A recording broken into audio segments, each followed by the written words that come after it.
আসসালামু আলাইকুম everyone, welcome to my channel.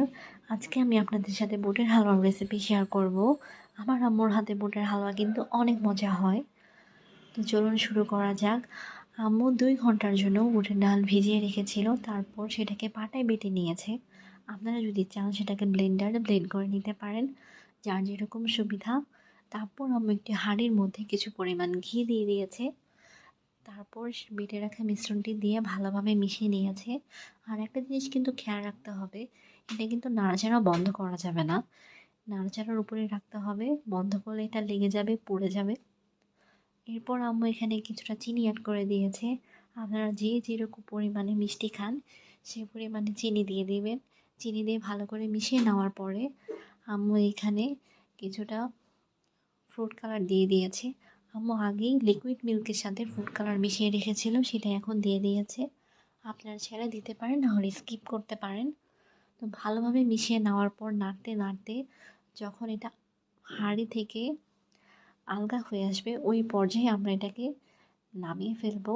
হালুয়া বানাতে কিন্তু এটা অনেক কষ্ট হয়, হাত ব্যথা করে, অনেকক্ষণ নাড়াচাড়া করতে হয়। তো যাই হোক, আমাদের হালুয়াটা হয়ে গেছে। আম্মু এখন এটাকে নামিয়ে নিবে।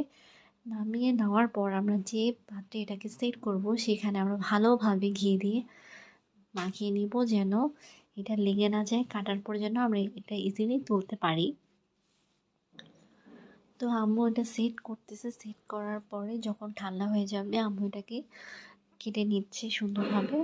তো কেটে নেওয়ার পর আম্মু এখানে কিছুটা কিশমিশ আর বাদাম অ্যাড করে দিয়েছে। দেখতে কিন্তু অনেক সুন্দর লাগছে। তো আপনারা আপনাদের ইচ্ছা মতো শেপ মতো কেটে নেবেন, ডেকোরেশন করে নেবেন। তো আজকে এই পর্যন্তই। ভিডিওটি যদি ভালো লেগে থাকে অবশ্যই like, comment, share and subscribe করবেন।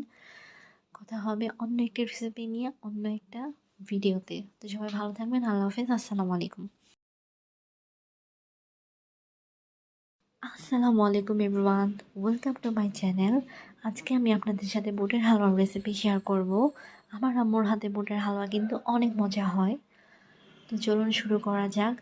আম্মু 2 ঘন্টার জন্য বুটের ডাল ভিজিয়ে রেখেছিল, তারপর সেটাকে পাটায় বেটে নিয়েছে।